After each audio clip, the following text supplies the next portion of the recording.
Saudara-saudari dan anak-anak yang terkasih dalam Kristus, dari Novisiat SVD Kubur Ruteng Manggarai Flores NTT, saya Pastor Freddy Jahadin SVD, menyampaikan ucapan selamat jumpa lagi lewat siraman rohani.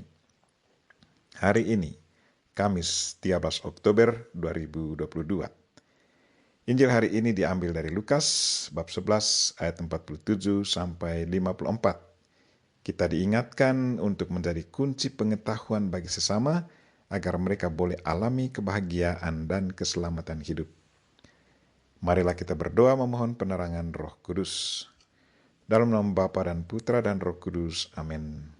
Tuhan dan Allah kami, puji dan syukur kami haturkan kepadamu karena Engkau sudah menjadi kunci pengetahuan bagi kami para pengikut-Mu. Karena Engkau, kami boleh alami keselamatan. Karena ajaran-Mu, kami boleh mengetahui pengetahuan surgawi. Tuhan, bantulah kami. Semoga kami selalu siap menjadi penyalur pengetahuan-Mu. Jadilah kami kunci pengetahuan bagi sesama dan dengan penuh sukacita membagi pengetahuan-Mu kepada sesama. Tuhan, utuslah Roh Kudus-Mu, terangilah pikiran dan hati kami, agar sabda-Mu yang akan kami dengar dapat kami pahami dengan baik, dan isi pesan-Mu dapat kami hayati dan amalkan dalam hidup harian kami. Doa ini kami sampaikan dengan perantaran Kristus Tuhan kami. Amin. Tuhan bersamamu dan bersama roh-Mu. Inilah Injil Yesus Kristus menurut Lukas. Dimuliakanlah Tuhan. Sekali peristiwa, tatkala duduk makan di rumah seorang Farisi, Yesus berkata, "Celakalah kalian, sebab kalian membangun makam bagi para nabi, padahal nenek moyangmu lah yang telah membunuh mereka. Dengan demikian kalian mengakui bahwa kalian membenarkan perbuatan nenek moyangmu, sebab mereka telah membunuh nabi-nabi itu dan kalian membangun makamnya. Sebab itu, hikmat Allah berkata, Aku akan mengutus kepada mereka nabi-nabi dan rasul-rasul. Tetapi separuh dari antara para nabi dan para rasul itu akan mereka bunuh dan mereka aniaya.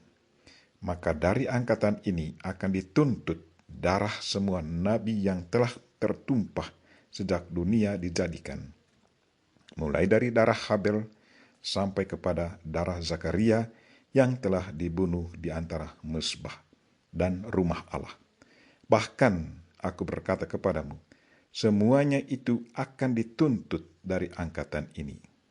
Celakalah kalian, hai ahli-ahli Taurat, sebab kalian telah mengambil kunci pengetahuan. Kalian sendiri tidak masuk ke dalamnya, tetapi orang yang berusaha masuk kalian halang-halangi."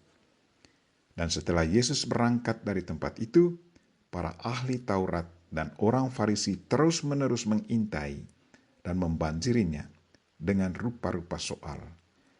Dengan itu mereka berusaha memancingnya supaya mereka dapat menangkapnya berdasarkan sesuatu yang diucapkannya.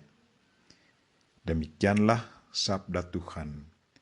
Terpujilah Kristus. Saudara-saudari dan anak-anak yang terkasih dalam Kristus, tema renungan kita hari ini ialah jadilah kunci pengetahuan bagi sesama. Hari ini kita mendengar Yesus marah sekali dengan orang Farisi dan ahli-ahli Taurat. Dia mengecam mereka dengan kata-kata yang keras, bahkan menyakitkan. Katanya, "Celakalah kamu, sebab kamu membangun makam nabi-nabi, tetapi nenek moyangmu telah membunuh mereka." Kata-kata ini tidak hanya bernada mengecam, namun juga nada mengutuk. Karena sesungguhnya sikap mereka tetap tidak beda dengan sikap nenek moyang mereka, yaitu menolak para nabi dan Mesias, yaitu Yesus Kristus. Orang Farisi dan ahli Taurat terang-terangan menolak Yesus Kristus dan berencana mau membunuhnya. Mereka tidak percaya bahwa Yesus Kristus adalah Mesias, Tuhan. Karena penolakan akan Yesus Kristus, maka mereka pun harus siap menerima konsekuensinya. Konsekuensi menolak Yesus Kristus adalah kutukan malapetaka di hari akhirat. Yesus juga katakan, "Celakalah kamu, hai ahli-ahli Taurat, sebab kamu telah mengambil kunci pengetahuan. Kamu sendiri tidak masuk ke dalam, dan orang yang berusaha masuk ke dalam, kamu halang-halangi." Menurut Yesus, orang Farisi dan ahli-ahli Taurat sama sekali tidak membantu orang untuk mendekatkan diri mereka kepada Tuhan. Mereka sudah memiliki pengetahuan yang sangat baik akan Tuhan. Mereka punya profesi yang sangat mendukung agar bisa menghantar orang dekat pada Tuhan. Kunci pengetahuan mereka sudah ambil. Tetapi sayang sekali bahwa kunci pengetahuan yang telah mereka ambil tidak mereka manfaatkan dengan baik, entah untuk kesucian diri mereka sendiri maupun untuk orang lain. Yesus marah dan mengecam mereka karena menurut pengamatan Yesus Kristus, ilmu yang mereka pelajari bukannya membantu orang, tetapi sebaliknya mempersulit orang masuk ke dalam kerajaan surga.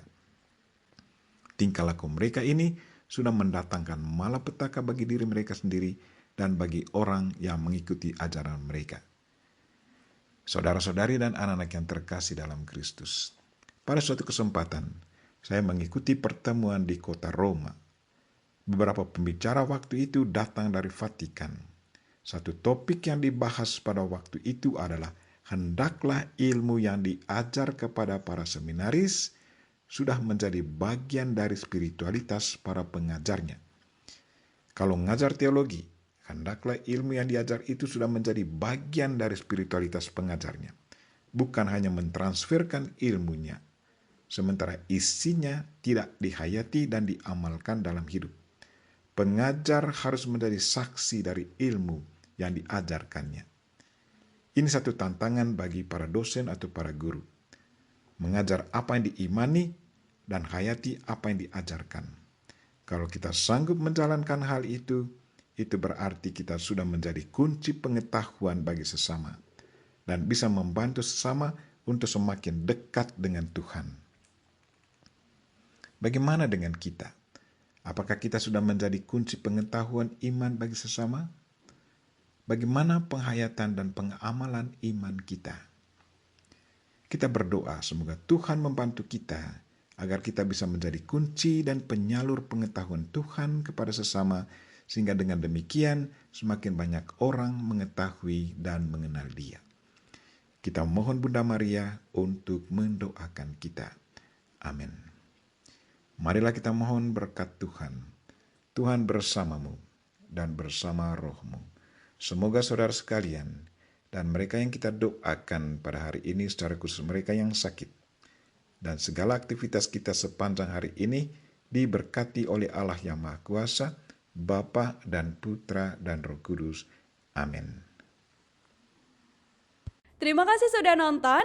Jangan lupa like, subscribe, dan share ya.